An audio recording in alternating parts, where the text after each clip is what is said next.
Sveiki, mėlyjeji! Esu Palangos botanikos parke, kur prabėgo mano vaikystės vasaros ir kviečiu Jus į webinarą, kuris bus skirtas artėjančiai motinos dienai. Gegužės 5 dieną, sekmadienį, 18 val. Vakaro iki 21 ir 22 valandos kalbėsime apie mūsų santykius su mama. Mama yra svarbiausias mūsų gyvenimo žmogus. Mamoje mes užaugam, mama mus pakviečia į šį pasaulį, be abejo, su tėčio pagalba. Ir mama yra pirmasis meilės baseinas, kuriame mes mokomės plaukioti meilėje. Taigi tie pirmi keli gyvenimo metai nulemia absoliučiai visus santykius mūsų būsimame gyvenime. Mūsų mama yra realus žmogus, kuri taip pat turėjo tikriausiai savo problemų, kompleksų ir traumų. Tačiau mūsų kaip vaiko vaizduotėje mama yra deivė, kuri gali absoliučiai viską, nes kūdikystėje mama tikrai galėjo viską. Jinai galėjo mus maitinti, vystyti, jinai iš mūsų knirksėjimo žinodavo, ko mums reikia. Ir mes išlaikom tą tokį vaikišką stebuklinį lūkestį mamos atžvilgiu, kad mama visuomet, net ir mums užaugus, jinai turi mus suprasti. Šiame seminare atliksim sisteminį parkingą. Atskirsime tą archetipinį idealistinį lūkestį mamos atžvilgiu ir mūsų realią mamą, kuri yra gera tokia, kokia yra.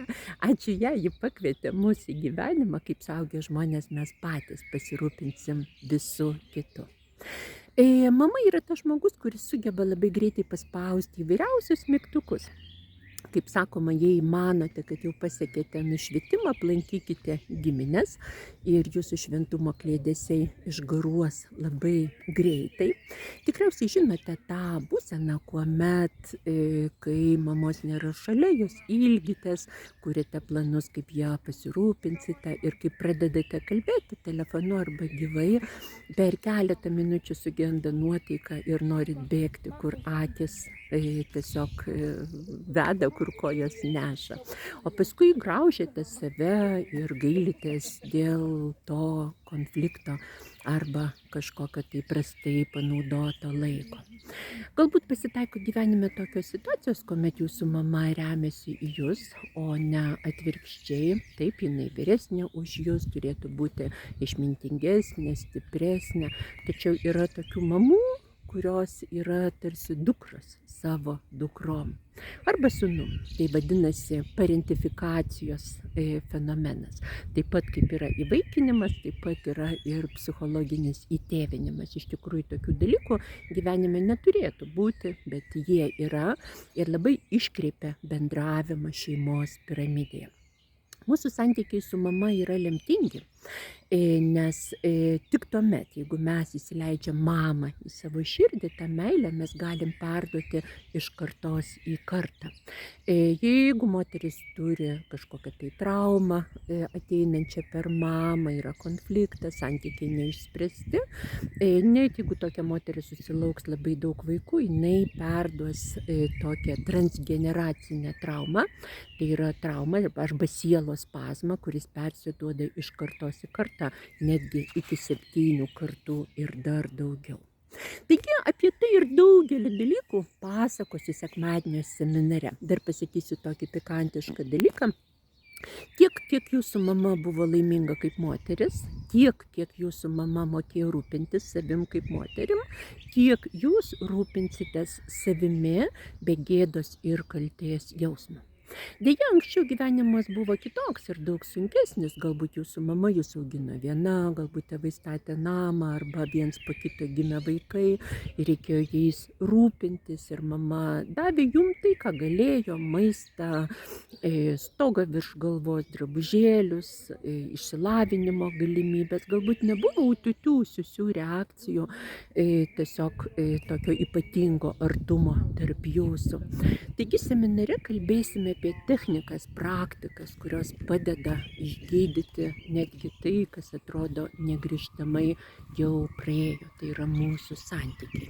Jeigu jūsų mama yra gyva, duok Dieve jai sveikatos ir ilgų gyvenimo metų, jūs daug ką dar galite pakeisti ir negaiškite laiko.